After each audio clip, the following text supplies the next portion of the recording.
खल है।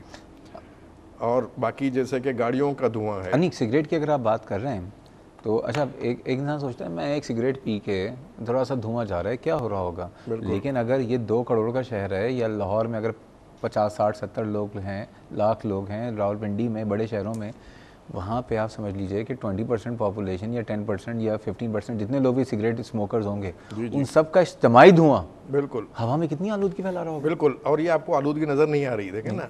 और जो लोग सिगरेट पीते हैं उनको तो उसका नुकसान होता ही होता है, लेकिन न पीने वालों को भी जो नुकसान होता है वो कोई कम नहीं है।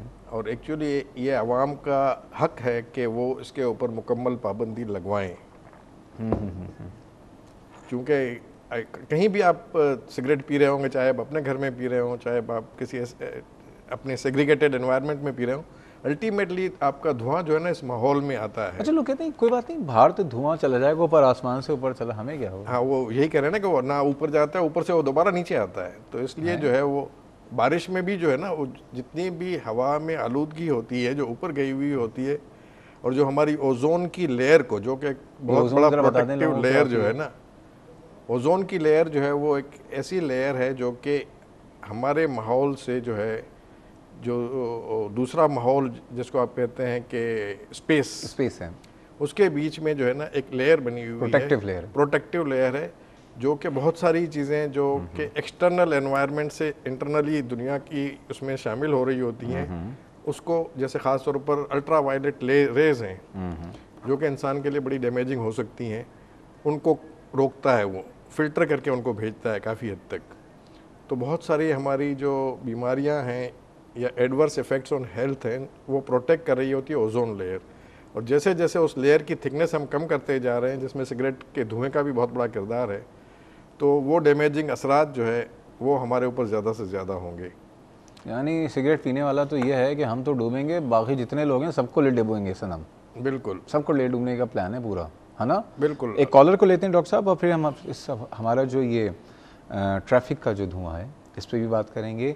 डॉक्टर रईस फातिमा साहबा हमारे साथ मौजूद हैं। अस्सलाम वालेकुम। जी, अस्सलाम वालेकुम डॉक्टर साहब। वालेकुम सलाम, कैसी हैं आप, ठीक हैं? अल्हम्दुलिल्लाह बिल्कुल ठीक है। डॉक्टर साहब आपका ज़्यादा टाइम तो ज़ाया नहीं करूँगी, लेकिन आप ये डॉक्टर साहब जो है ये ओजोन लेयर और इस बातें कर रहे हैं, उससे ज़्यादा मैं आपको ये बताना चाह रही थी कि जो हम लोग क्या है कि जो हाइजीनिक कंडीशन है, जो हम जिस तरह हम लोग अपना गार्बेज जो डिस्पोज ऑफ जिस तरह करते हैं, उसका तो हम लोगों में ज़रा सा भी सिविक सेंस है ही नहीं। कि जो एजुकेटेड लोग हैं उनको भी सिर्फ अपने घर की फिक्र होती है। और बकरीद में अगर उन्हें बकरे ज़बा किए तो ब्लड प्रेशर उनके गेट के बाहर पड़ा हुआ है और वो कई दिन तक सड़ रहा है और सब कुछ हो रहा है। तो हमारी बीमारियां इनसे भी तो बहुत ज़्यादा बढ़ रही है ना डॉक्टर साहब। तो ये तो हम इतना जो हाइजीनिक जो है हम लोग की थोड़ी सी ये भी एजुकेशन होनी चाहिए। बिल्कुल। अच्छा डॉक्टर साहब, दूसरी बात जो मैं आपसे करना चाहती हूँ कि ये आप लोगों ने माशाल्लाह से हेल्थ चैनल जो शुरू किया है, और जो ये आपके प्रोग्राम है, उस तरह आपने दूसरे बहुत अच्छे प्रोग्राम शुरू किए हैं। आप लोग तो इसमें पायनियर्स रहे, लेकिन दूसरे जो चैनल्स हैं वो भी आपकी जैसे प्रोग्राम देने लगे, और वो भी आवाम जो है वो उसमें काफ़ी इंटरेस्ट शो करती है। जी जी। लेकिन मैं जो आपसे कहना चाह रही थी कि एक जो आपने इसका नाम हेल्थ चैनल रखा है, तो मैं ये चाह रही थी कि आप कोई एक आध प्रोग्राम, मतलब आप जो है आपके सारे जो प्रोग्राम्स होते हैं ना, वो आप कॉमन मैन को ही आप जो है वो एड्रेस कर रहे होते हैं। जी जी। तो मैं आपको ये कहना चाह रही थी कि हमारे यहाँ जो ये इतने सारे, आप जैसे कि आप हमेशा कहते हैं कि बहुत अच्छे फैमिली फिजिशियन को आप अपना बना लीजिए, तो मैं ये चाहती कि ये आप जो किसी फैमिली फिजिशियन के लिए भी कोई एक प्रोग्राम आप रखा करें, तो उनके आके उनको ये पता चले कि हाँ, जो बहुत ही कॉमन चीज़ें आ रही होती हैं, अगर बच्चा एक आया है ग्रॉसली एनीमिक है, जी जी। तो खाली हम ये ना कह दें कि भाई इसके पेट में कीड़े हैं, मट्टी तो नहीं खाता। हम ये भी माइंड में हमारे आना चाहिए कि खुदा ना खास्ता कोई सीरियस डिजीज तो नहीं है, हमें इसे किस तरह हैंडल करना है।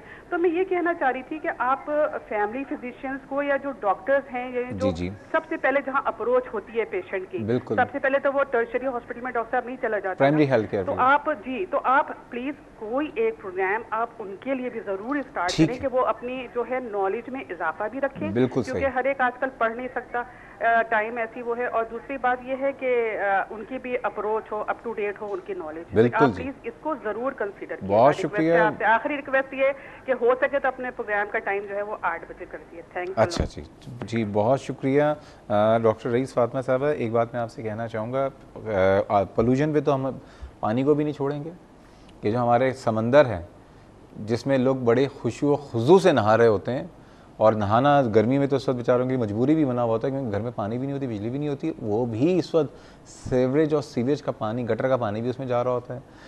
ये जो गटर के पानी से जो है ना हमारे यहाँ सब्जियाँ और फल उगाए जा रहे हैं, इस पर भी बात करेंगे। कुदरती आफात का हमारे इस पोल्यूशन से क्या ताल्लुक़ है, इस पर भी बात करेंगे। पीने का पानी जो कि हमारा आपके घर पे आता है उसमें क्या क्या है, इस पर भी बात करेंगे। लेकिन और बकरीद में जो जैसा कि आपने कहा, या हम लोग जो कचरा उठा के बाहर फेंक रहे हैं, इस पर भी बात करेंगे। देखिए, हेल्थ चैनल का मकसद यही था कि हमारे इस मुल्क में ज़ाहिर बात है कि 3 मेन मसले हैं इंसान के। उसको अच्छी तालीम मिल जाए, उसके बच्चों को सेहत के लिए उसको अच्छा इलाज मिल जाए, और उसको रोज़गार मिल जाए ताकि गुर्बत ख़त्म हो जाए। हेल्थ टीवी ने कोशिश ये की कि ज़ाहिर बात है कि इंसान ऐसी बीमारियां, जैसे कि डॉक्टर रफ़ीक हानानी साहब ने कहा कि 90% बीमारियां ऐसी हैं जिनसे हम बच सकते हैं, प्रिवेंटेबल हैं।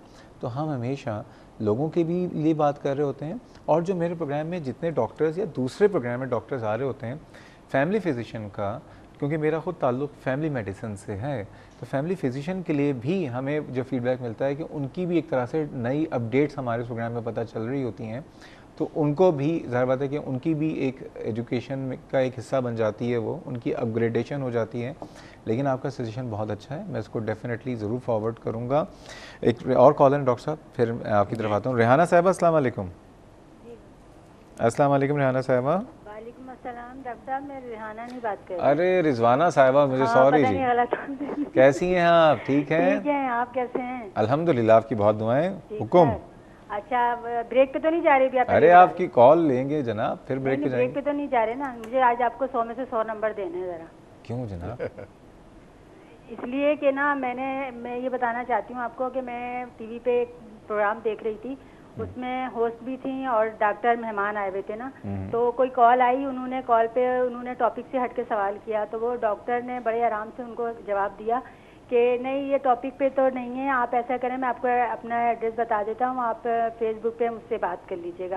और होस्ट जो है वो माशाल्लाह खामोश बिल्कुल बैठी रही ना, तो मुझे फ़ौरन आप जहन में आए कि मतलब आपके कोई भी आपका प्रोग्राम ऐसा नहीं होता जिसमें टॉपिक से हट के कॉल ना आती हो, और आप कितने खूबसूरत अंदाज से उसको संभाल लेते हैं, कॉल को, उसको जवाब भी देते हैं, और डॉक्टर भी इतने प्यारे होते हैं जो वो भी आपकी बात का जवाब दे देते हैं, और उसके कहने पे आप वो टॉपिक भी उसी हफ्ते में रख लेते हैं आप टॉपिक भी ना। इसलिए मेरा बड़ा दिल खुश हुआ उस दिन वो प्रोग्राम देख के। मेरे फौरन मुझे आप याद आ गया कि मैंने कहा गैप आ गया था, छुट्टियां आ गई थी बीच में, लेकिन मैंने कहा मैं ऑन ईयर ये बात जरूर बोलूंगी कि हमारे डॉक्टर साहब कितने अच्छे हैं, और माशाल्लाह आपको अल्लाह में सेहत तंदुरुस्ती दे, और पूरी टीम मैं कहती हूँ उसमें शामिल है आपके साथ ना। बेशक। रिजवाना साहिबा, आप लाइन पे रहिए।